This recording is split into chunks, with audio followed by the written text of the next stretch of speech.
senhor teve contato ou falou com alguém da BIM no dia 7 e 8? E se o senhor falou com quem e com quantas pessoas o senhor falou durante esses dias?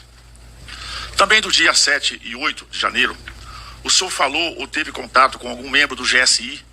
E se o senhor falou por quantas vezes? O senhor lembra mais ou menos do horário que o senhor falou? Possivelmente o senhor lembra do assunto. Imagino que muita turbulência nos dias. Possivelmente Vossa Excelência vai ter dificuldade de lembrar de tudo. Mas se o senhor falou com o GSI no dia 7 e no dia 8 e por quantas vezes? Também na mesma orientação, do dia 7 e o dia 8, o senhor falou com o presidente Lula? Se o senhor lembra quantas vezes e quais os horários? Naturalmente é por segredo, não sei se o senhor pode falar o assunto que o senhor falou, mas se o senhor falou com o presidente Lula no dia 7 e no dia 8, e se falou, isso pode se tornar público. Naturalmente nós temos as câmaras de registro, mas, enfim, também cabe o questionamento, uma pergunta até para ficar registrado. Que horas que o senhor entrou no Ministério da Justiça no dia 8? E se o senhor se lembra quem estava acompanhando Vossa Excelência, o motorista, o ajudante de ordem, sim, o jornalista? Se o senhor se lembra que hora que o senhor deu entrar no Ministério da Justiça, e se essas imagens também, naturalmente, possam ser ferramentas do nosso contato. Naturalmente, o general G. Dias é um homem conhecido na estrutura do governo. Ele pode alegar muita coisa menos inexperiência. É só esse registro, é um homem que trabalhou 10 anos no GSI, tem uma carreira, inclusive ele foi promovido a general no governo Lula, é um homem, diz assim, da cozinha do presidente Lula, de minha confiança, mas é um homem experimentado no GSI. Se o senhor teve algum diálogo com ele para debater as expertises, esse conhecimento. E para finalizar, se o senhor sabia da ida do Stedler à China, se o senhor sabia que ele tinha anunciado invasão de propriedades, se o senhor tem ciência dos crimes cometidos pelo Zé Rainha e o julgamento dele lá no Espírito Santo, que é amigo pessoal do Lula. A BIM, eu não me recordo de conhecer ninguém da BIM e não me recordo de ter falado com ninguém da BIM, nem dia 7, nem dia 8, nem dia 6, nem dia 9. Realmente eu não tenho contato com a BIM. Sobre GSI também não falei, porque realmente é um órgão apartado do Ministério da Justiça. Com o presidente Lula eu falo quase todos os dias, claro que falei com ele. No dia 8, eu lembro bem quando eu telefonei para propor ele a intervenção, porque havia um aglomerado de vândalos, criminosos dentro da Câmara, destruindo tudo no Senado. Claro que eu falei com ele, e falo sempre que é necessário, é meu dever.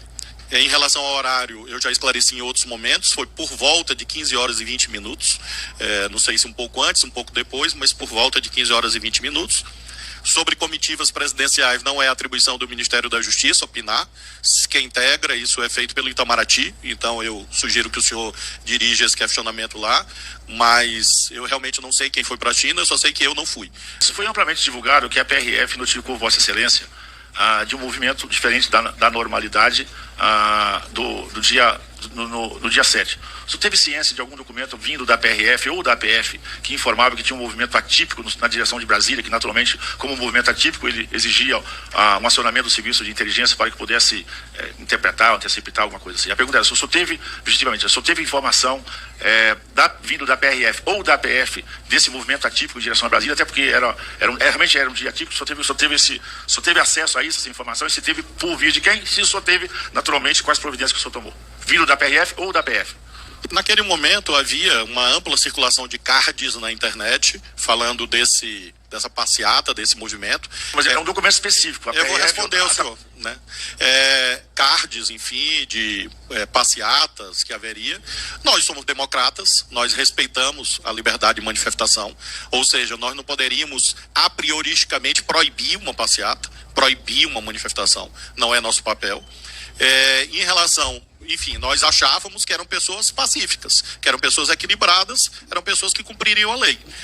Ou havia, sim, obviamente, atuação de agências de inteligência, ou eu recebi um documento, como já declarei seguidas vezes, na noite do dia 7, e isso está amplamente divulgado. Esse documento foi imediatamente encaminhado ao governador do Distrito Federal, o governador Ibanez. Foi encaminhado por escrito, porque é o governador Ibanez que é o chefe da polícia do Distrito Federal. É ele que faz o policiamento ostensivo na Esplanada e na Praça dos Três Poderes por força da Constituição. Então, documento formal, escrito, eu recebi que foi encaminhado ao governador do Distrito Federal por escrito. Isso já foi noticiado, publicado, o próprio governador Ibanez sabe disso. Na noite do dia 7, eu mantive contato via WhatsApp com o governador Ibanez, também na manhã do dia 8, sempre visando a que o governo do Distrito Federal, assim como o governo de São Paulo, o governo do Rio, cumprissem os seus papéis. Esse mesmo contato que eu fiz com o governador Ibanez, fiz com outros governadores. O senhor não passou isso para a BIM ou para o GSI, não? Deputado, sem interromper o ministro, por favor, por gentileza. Encerrou o ministro. Bom, nesse caso, nós vamos passar agora a palavra ao próximo requerente.